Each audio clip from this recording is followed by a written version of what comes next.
And inevitably on campus someone would say to me, "But Dinesh, you've got to realize that this is a very simplistic argument. You're pointing your finger in one direction. Surely there's a lot of blame to go around."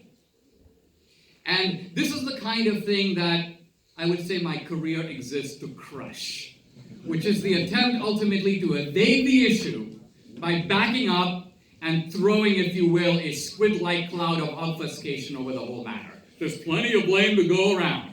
Actually, no. And the proof of it is that in 1860, the year before the Civil War, no Republican owned a slave. I pause. Not no Republican leader owned a slave. It's my contention that no Republican in the United States owned a slave. And that means that all the slaves in the entire country, 4 million of them at the time, were owned by Democrats.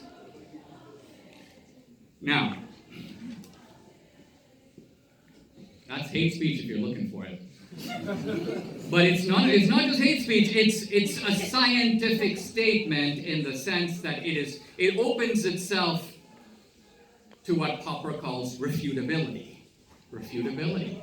All you have to do is give me the names of 3 Republicans who owned slaves, and I would have to take it back. But to this date, 3 years after I first made this claim, not a single valid counterexample has surfaced.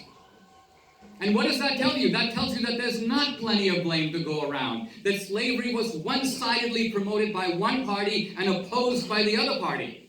Do you know that every segregation law in the South, from the beginning to the end, was passed by a Democratic legislature, signed by a Democratic governor, and put into effect by Democratic officials, and that there's not a single exception to that rule? And yet, these facts that I'm telling you now do not appear, to my knowledge, in a single textbook. They do not appear on the History Channel or on NPR. They're not in Wikipedia if you type it in there. And why not? They're true, but they have been suppressed by progressive historiography. What I'm trying to say is that history, somebody made it. And the somebodies who made it found inconvenient facts that they thought it better not to say or not to emphasize.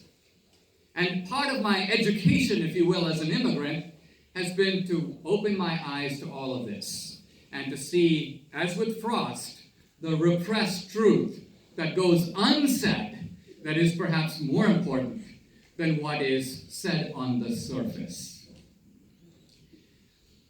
My life was changed by Dartmouth, and I hope your lives will be too. This is a